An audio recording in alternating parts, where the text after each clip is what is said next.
Hi, folks. Hope you are doing great and having and keeping safe at your homes. So today I will be in a conversation with a marketing consultant who was also awarded as a LinkedIn Influencer of the Year at SIBO Awards last year, Divyank Jain. Divyank, welcome to the podcast. How are you doing, man? Hi, Atishai. I'm great. How are you? Thank you for Uh, having me. I'm really excited for our discussion. So Divyank, why not you introduce yourself to our listeners? Sure. So my name is Divyank. I am a global marketing consultant and a growth strategist. About 4 years of experience now, 100 plus clients, trained over 800 students. I am a self-made entrepreneur. I'm helping founders, businessmen, and creators to transform digitally and scale up in this time of global economy and everything. I provide growth-oriented strategies with remarkable results. Alongside, I also founded Glimmers of Gujarat, under which we have shared over 200 stories of real human beings from our state, Gujarat, with wonderful lives and wonderful stories. So, in a gist, that's about me. Oh, I am also Amazing. in the process of writing a book on sales and marketing. Amazing, man. At such an early age, we have accomplished such a lot. Even I'm envy of you now. Amazing. So let's get started to our discussion. So, Devang, how and when you realized that you want to make a career in marketing, and what incidents or happenings trigger that decision? Because you have your learning in from the BTech college. You are into BTech. So, what makes you make a career in marketing?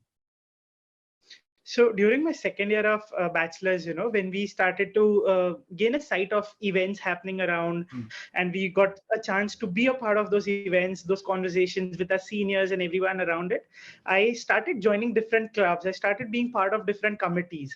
That's when I started getting a sense of, that feeling where, okay, I'm liking this field a little better than I'm coding in my laptop. This is a little more exciting, being on site, getting to talk to people, conversing, creating new ideas, how can we increase the audience acquisition, all of those things.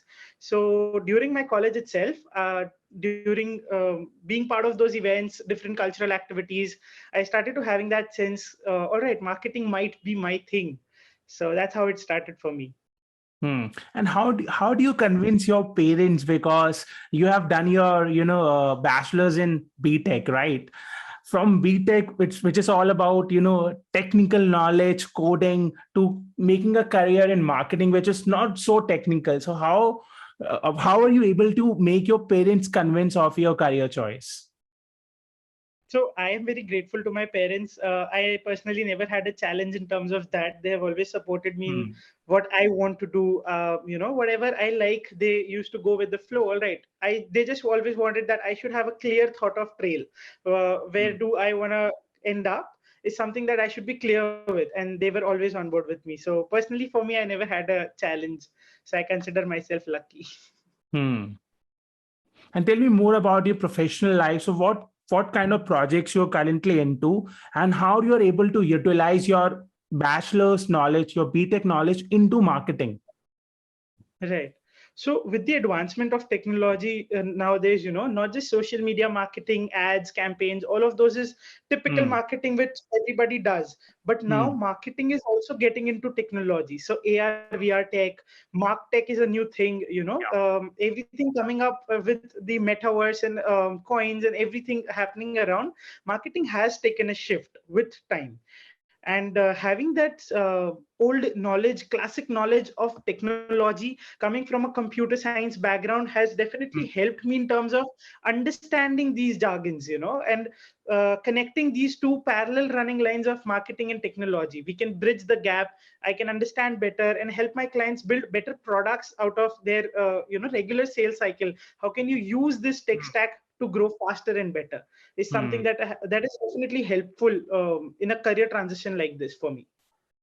That is really amazing. So you are supplementing your BTech knowledge into your new career of marketing. That is really amazing. I want to learn more about marketing from you. So let me just ask you a few questions about marketing. So Yeah. according to you, what are the most essential elements of a marketing campaign, and how do you implement them? Um, Nice one. I believe there are three crucial elements to a perfect marketing campaign. Number one being understanding the target audience, who your customers are, who your potential buyers are, is super, super important. If your target audience is correct, there is a 10x chance that you end up selling a product better, faster, and smarter. So that's one. Number two is write an attractive messaging. If you're selling any product, you're taking a product to the market, it's very crucial that your messaging is correct. It's streamlined with the product category, the niche that you're in, with your target audience. They can resonate with your messaging. If it's boring, it's mundane, no one's going to buy even an interesting product. So your messaging is very crucial in any marketing campaign that you run. And number three, the most important one is post campaign analysis. So once you're done with the campaign, say, be it an online ad, Facebook, Instagram ads, or even a regular physical marketing brochure that you send out in newspaper, it's very important to analyze what are the returns, what is the ROI of that campaign, and then build on it while you're performing your next campaign. So that analysis also helps you a lot to improvise and grow in your marketing campaigns. So I believe these are the three things. And how do you think marketing game is changing now? Because earlier it was all about billboard marketing, newspaper marketing. Now it's more about social media marketing. So being a marketing consultant, how companies are now approaching marketing?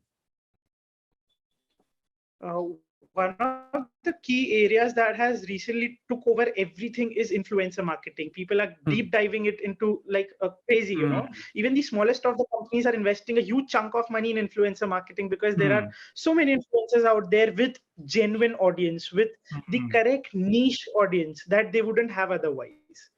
So instead of me going and saying, "Ki mera ye product le lo," that person who is specialized in that niche, they're telling that, okay, I have found a product which is very, very nice, you should buy it.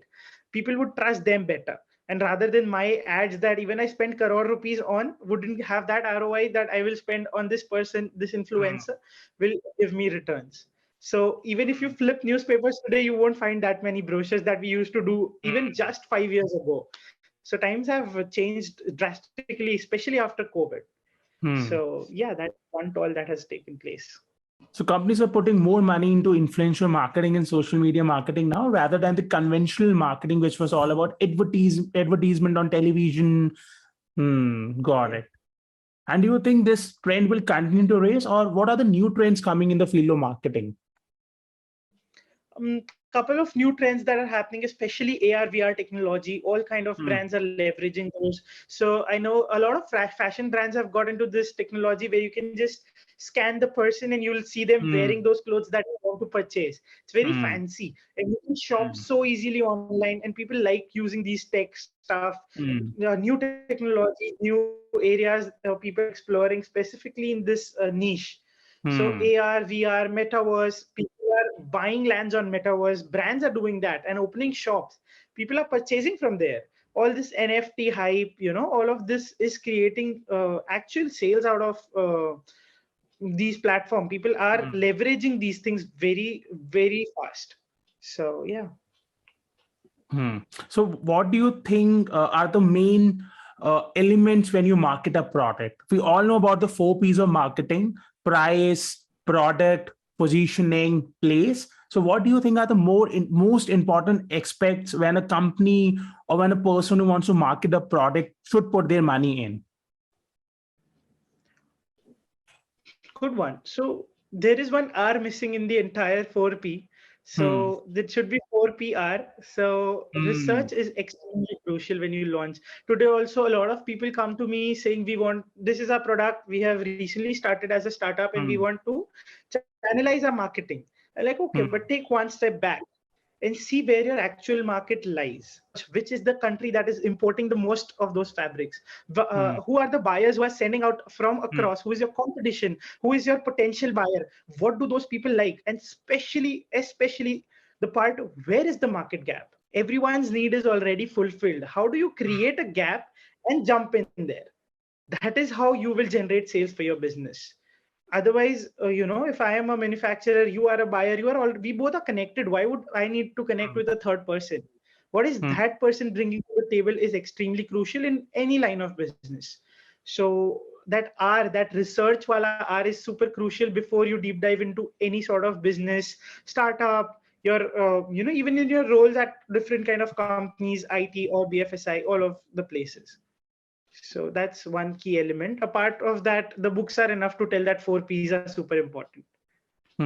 So how do SEO and search engine optimization fits in the world of marketing?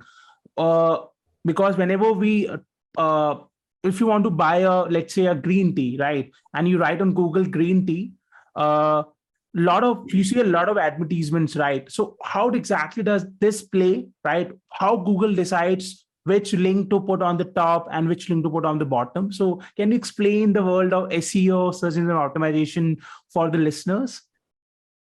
Yeah, definitely. So SEO is basically search engine optimization. You help, Hmm. you backlink. You have a lot of algorithm that goes behind the scenes that takes place, Hmm. but it's crucial that you get your websites, your landing pages SEO Hmm. optimized.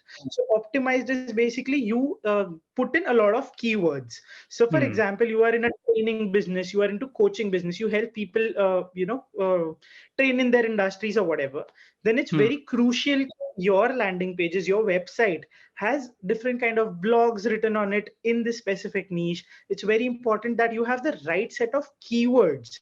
So training, coaching, studying, helping, all these are, I'm just giving out an example. The right keywords is the basis of a good SEO. So if your websites and landing pages are SEO optimized, search Hmm. engine optimized, then what happens is your automatically your Google ranking starts going up and above. Now Hmm. coming to the second part of it, the ads. So how our ads plays is on a bidding system. So the Hmm. higher you bid in terms of money, how much you want to give away to Google, Google will place your ad at first. And we all know whenever we Google search, we would click on the first 2 links and not even bother to go on the third. So Hmm. we all want our websites to be on the top. If somebody searches digital marketing agency, I would like my page to be on top.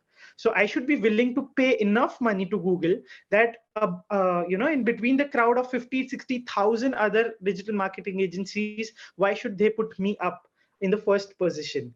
That is only when I will bid higher, I will pay higher to Google, my website will come on upside. Hmm. So let's So understand with two a different. case of example. So let's say you get an opportunity to market a product in a sporting event, for example, IPL. So what all things will you keep in mind? So, okay, so that comes under the category of offline marketing alongside online. Basically, for the offline people in the stadium, you have to plan accordingly. And online, basically, the TV screens, the ad times that will pop up. But that's more on the television front. What will the TV owners decide what ad goes into those timelines and everything? I'll give you from an offline perspective. You should definitely, again, it comes back to your target audience, understanding the people who are sitting in the stadium, right? It's potentially a 70-30 male female ratio. It's Gen Z millennial बहुत ज़्यादा, right? You won't find a lot of elders, and people who are in the stadium are definitely enthusiastic people. That's why they are purchasing a high cost ticket and they're coming and watching those matches. If you market a product that is in the sporting line, say for example sportswear, it's Hmm. definitely something that would be very highly focused on, very smartly targeted. But if you put up a product like LV luxurious bags, Hmm. it's a very poor choice of marketing in terms, because people are not connecting with the product. They must understand. So Dream 11 recently sponsored one of these big giant events, and Hmm. they saw, I have the numbers with me. It's 100 million registered users during the tournament, just from this brand ambassadment, Hmm. because it's the perfect product. Cricket fans hai, cricket ka app hai. You don't need anything else. So people got crazy. Like 100 million registrations for them is like a lifetime of opportunity. What they Hmm. did there. So having the right product fit with the right audience is the most important element in terms of these kind of campaigns. When you go huge, when you go giant with your advertisement. Hmm. And if I talk about the new emerging startup, for example, Cred, Dream 11, Zomato, they're all changing the way they are, doing marketing, right? I believe there was a great talk about putting Rahul Dravid in an extreme angle-like situation by cred, that advertisement really broke the internet. So what's your take on companies really breaking the conventional way of marketing, also offline marketing, and how do you think the marketing is going to change in the upcoming years? It's fabulous. It's really fabulous how creative people are with this kind of things, and how much people are investing in these things, because it's very crucial. After a certain point, everyone starts understanding this is pure marketing. We don't want to read this. The users get bored of it, and you need to do something out of the way so that everybody starts looking at, oh my God, this is something new. That especially when Zomato launches all kind of their campaigns. Recently, that billboard wala thing boosted the entire internet, and it's on every Yes. brand's feed. They are marketing Hmm. themselves using that movement marketing campaign, but at the end, you'll see Zomato and Blinkit getting more famous at every single Yes. step. So that is free marketing for them. So, Hmm. that is while they do these things, it's very nice how creatively they're coming up with campaigns, and it's super Hmm. crucial because with time people will get bored. People will start understanding this is pure marketing play, and we don't want to even Hmm. indulge with this ad. We don't even want to invest our energy on this brochure. But these kind of things keep your brand alive. People talk, and Hmm. that's how you get good publicity. So, Right. Divyan, thank you so much for your last answer. So I want to ask you a question. Let's say I'm an owner of a small green tea startup, and I have a budget to invest in marketing or to put in marketing. So how should I utilize my marketing budget? What should I put up in influential marketing, and what should I put up in social media marketing, other channels of marketing? smart question. So, a lot like that is my 80% of clientele, basically speaking. So, I would suggest number one is understand your audience, Hmm. understand your USP. There are a lot of green tea sellers in the market. Why should I come to you? Say, for example, you bring us the best of the South green tea and it's very amazing, something like Hmm. that. You have your USP set. So once we have defined that USP for you, we will start catering the market. So for example, your product sells a lot in the state of Gujarat. So we need Hmm. to understand why is it selling more in Gujarat, and who is the buying audience? What's their age like? What is their gender like? Hmm. Are those people who are interested a lot in the fitness industry? So Hmm. there might be people who are walking daily, who are going at places, everything of those sorts. So people who are interested in these things would purchase our product any day. So we Hmm. need to channelize our marketings accordingly. So we Hmm. could do an offline campaign in Gujarat, but not in Punjab. Maybe Punjabis are more into eating and chilling lifestyle. They don't want to get into the green tea zone. Then when you spend a lot of money in that sector, it will end up wasting. But we know that Gujarat campaigns are working well. People are buying a product which worth investing. So do an offline campaign there. So basically, streamline your audience, categorize them according to cities, states, the right targeting areas as well if required, and then you start investing in marketing. Again, coming to online marketing, online advertisements, it should definitely take a wholesome amount of yours. You can do a 30-70 split between ads and influential marketing, a bit here and there for your social handles, because they should also look very smart. When you're presenting a premium brand, they should look premium. If you're presenting a funky brand, your social should be very engageful. People should want to land there and see, okay, what's new that's happening. Zomato has a very cute Instagram, but when you go to Louis Vuitton or something, for premium sort of brand, you'll see it very luxurious. So it's very crucial to strategically invest there and make the look and feel of your brand very clear. So yeah. That is such an amazing answer. It cleared a lot of my preconceived notion about marketing. Another on the same lines, I want to ask you another question. Storytelling is very important when it comes to marketing, right? In fact, most of the brilliant advertisements on like in the likes of Nike and Apple, they have great storytelling. So, what do you think are the most important traits when it comes to storytelling in marketing? Wow. Oh, wow. That's really, really important. Like storytelling is something that one of my personal techniques that I use for my LinkedIn growth all the time. Even if I go to a small event, I will pick on the points that the speakers are saying, people are having conversations about, and then write about it. I will talk about the things that I've learned. I'll talk about the things that they are having conversations, the things that are happening in the market, because it's very, very important. So being a good storyteller is definitely a plus for marketing. But if you're not, it's a little bit of misconception ke storytelling to aani hi chahiye.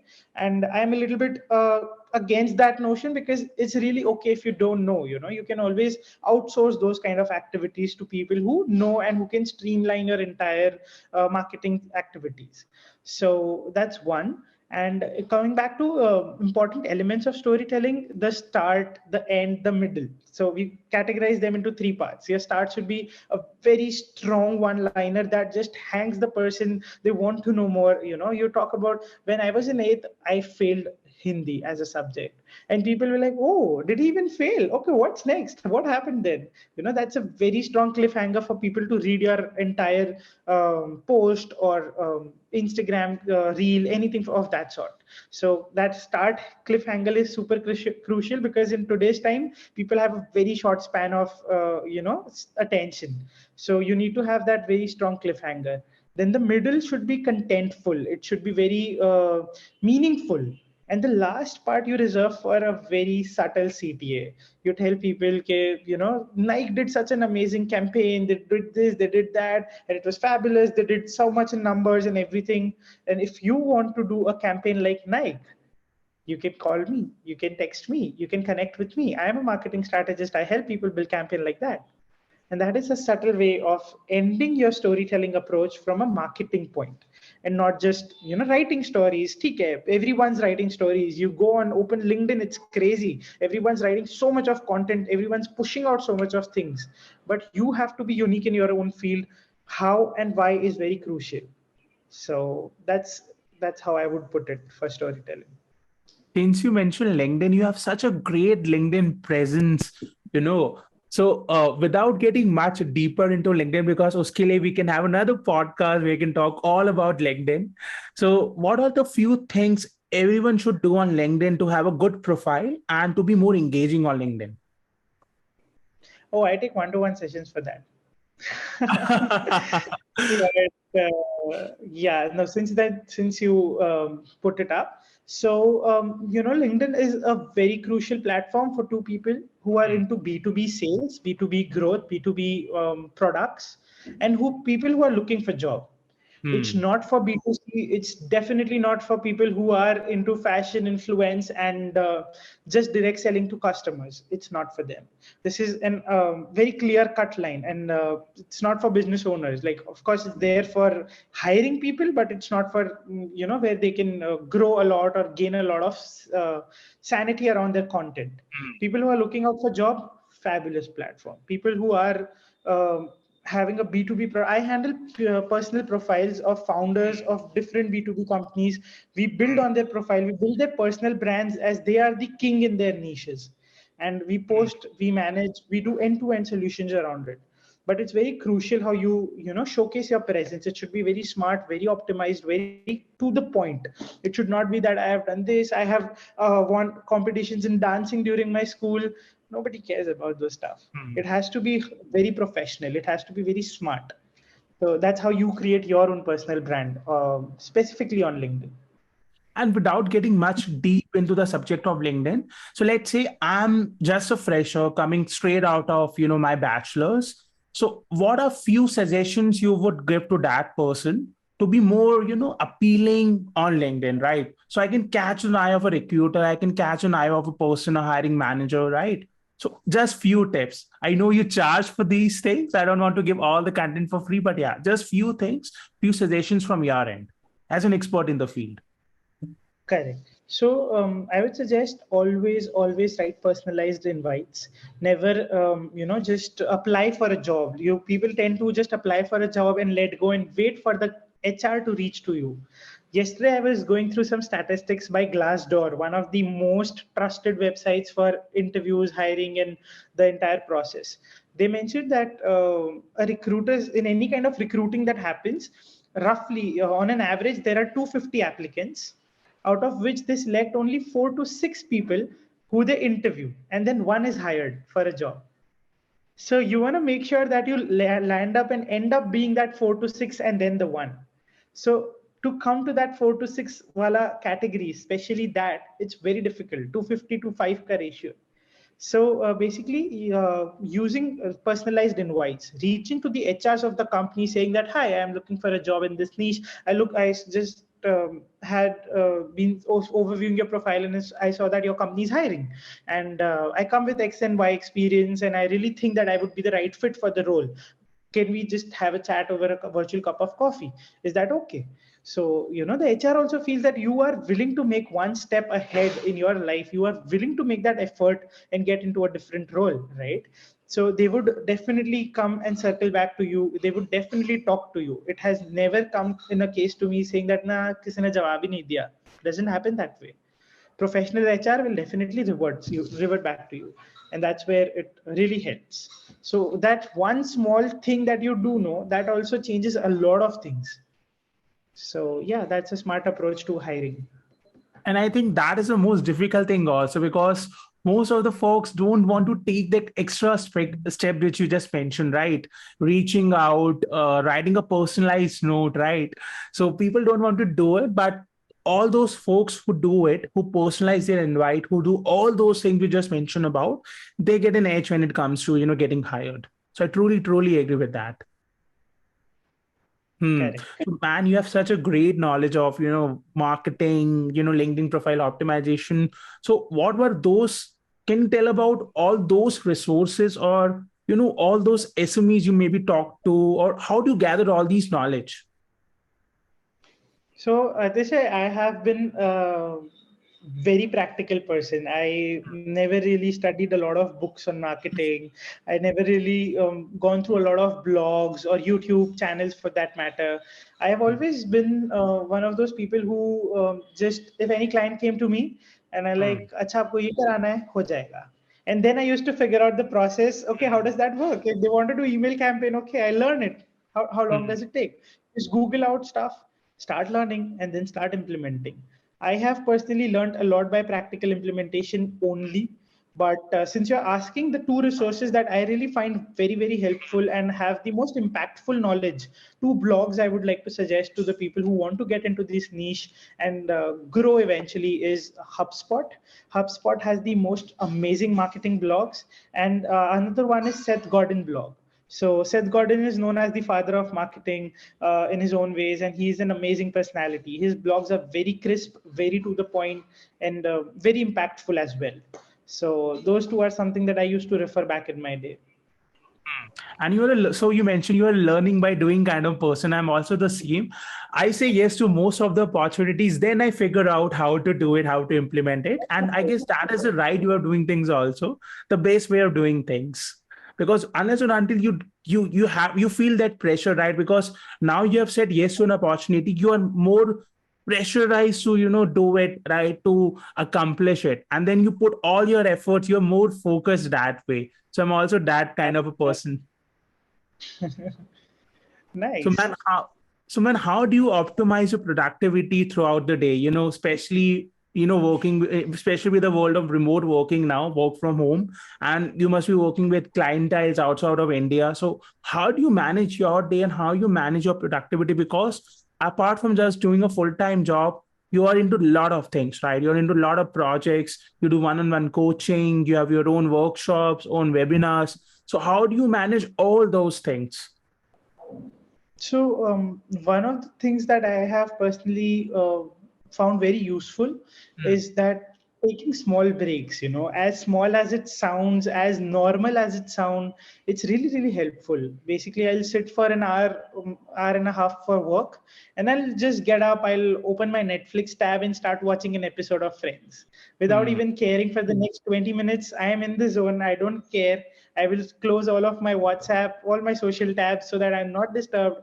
I'll be very relaxed, and then I'll sit back for work. That helps you reveal all your tension. It Hmm. helps you get back there very easily, very quickly. But you should know the stopping point, that one Yes. episode should not stretch to 10. So knowing that is very crucial. But I believe that really helps me personally to keep coming back to work easily and keep doing it throughout my day.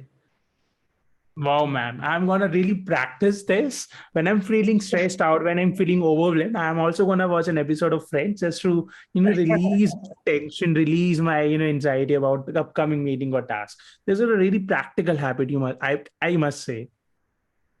Amazing, man. Yes. So I just want to ask you a question, since you are now getting more knowledge of this world, marketing world, you are dealing with a lot of clients, you are making your mark, in the field of marketing.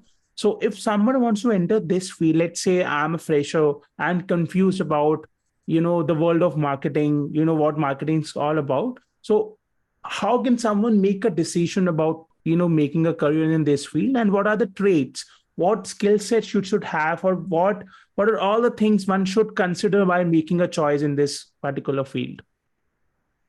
Good question. So during my days, I was very, very fearful of what I will make of my career, especially when I had a BTech background and no interest in coding. That was like altogether a different case.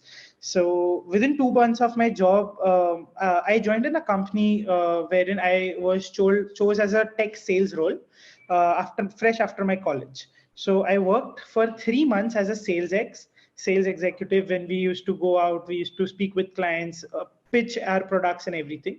And eventually I got an opportunity to be in the marketing side of things. And eventually I started leading the global marketing for the partner of Google Maps. So Google Maps company के जो partner है उनके साथ I head global marketing for all the different regions, be it America, Europe, India, Southeast Asia, all these 4 regions. We do events, we strategize for the entire year, we sit with Google folks and understand what can we do, how can we collaborate, all sorts of things. The point of this story was when you are fearful of things, you don't know what's going to happen next, things will automatically start taking place. You don't need to be too scared of what will happen. So stop fearing. And one learning that I have learned in my days were have an open mind. Every opportunity that comes your way, grab it. Don't think, don't overthink at all, just grab it. So be it any silly college competitions that you think might make more out of you, say public speaking, कहीं पे stage पे चढ़ के आपको बोलना हो 2 lines, do that. Don't think what people will think of you. Don't fear that, because that's how you become little, like those are small steps that you take to reach the heaven of your life. So that has really helped me in my time. Grabbing onto every single opportunity is something that I have done during my college days. I used to never sit idle. My friends used to say that, why are you like this, why can't you even take a break? But that is how I was, and that is how I've always loved to be. But this is something that I really want everyone to know, that any opportunity that comes your way really helps you in your entire future perspective. From a skills point, just elaborating a bit on that. So you should definitely be someone who is comfortable with people around you. So marketing is such a field where you should be okay with speaking a lot, talking a lot, understanding person's behavior and adjusting accordingly a lot. So otherwise, if you're a little bit too introverted, if you don't like to engage in conversations, this might not be your field. Every other skill can be learned, from email campaigns to managing socials. Every single skill can be learned, but this cannot. This comes from within. So if you don't feel like it, then this might not probably be the best field to be in. So yeah. Such an amazing answer. You have already answered my next question, but I still want to ask it anyway. So, what advice you would like to give to youngsters who are still confused about their careers or passion in life? So again, brings to one of the examples. Last week, I had somebody calling me from where was the city? I think it was somewhere in Punjab. The person has been in corporates for over 10 years. He's somewhat about 35, 36 now. And he wanted to stop that job because it was boring. That is the only word he used. It was very boring and mundane. Now I am willing to start a startup. He had an idea and everything in place. He wanted some mentorship on how can he go about that. So, when you hear such cases, you always feel like, okay, life is very long. People at 35, 36, when they are already settled in their life steps, still are willing to uproot everything and start from scratch. The point here being that don't fear. Don't fear what's going to come next. People change career throughout their life. It's a long race. Just be passionate towards what you like, experiment with everything, and figure out what you want. So, for example, if somebody's an MBA fresher, touch base every single part. So, HR, finance, marketing, general management, touch base everything and see which sparks you. If you don't like accounts, you cannot imagine a career in finance. You'll boom. So you have to be very careful about those choices. So experiment with everything. That is how you learn and grow in your career, especially when you're young. So Hmm. make the right choices with time.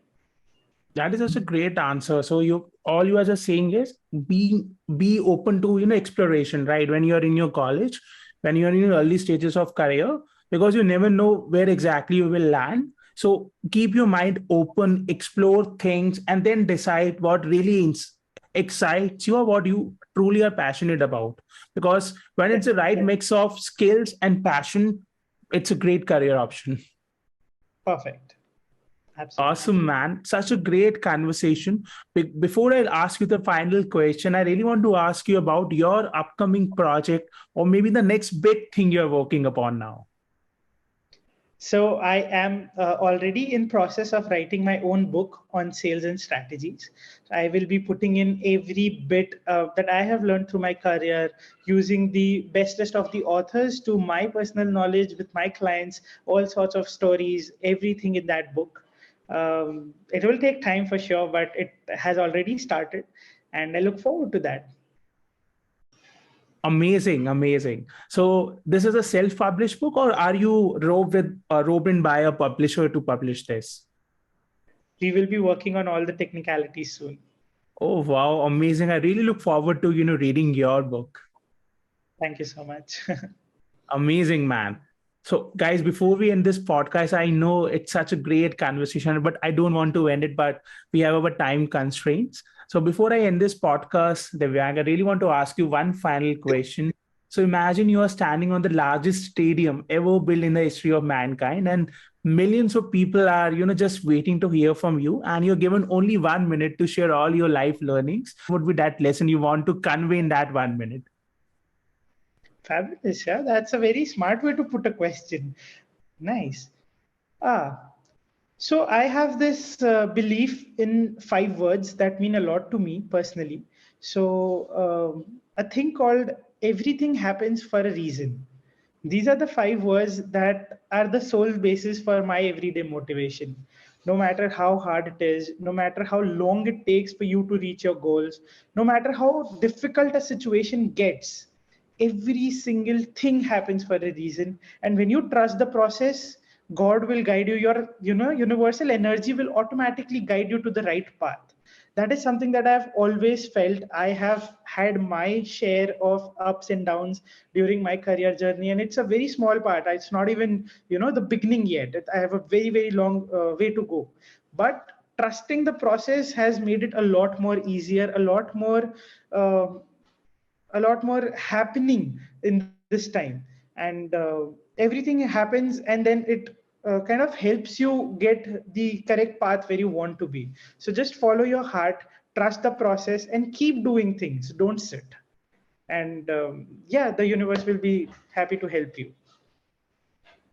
We absolutely such a great learning for me. And thank you so much, Divyank, for your time today. And I believe there are a lot of takeaways from our listener from this podcast for our listeners. Thank you so much once again, Divyank, for all your time today.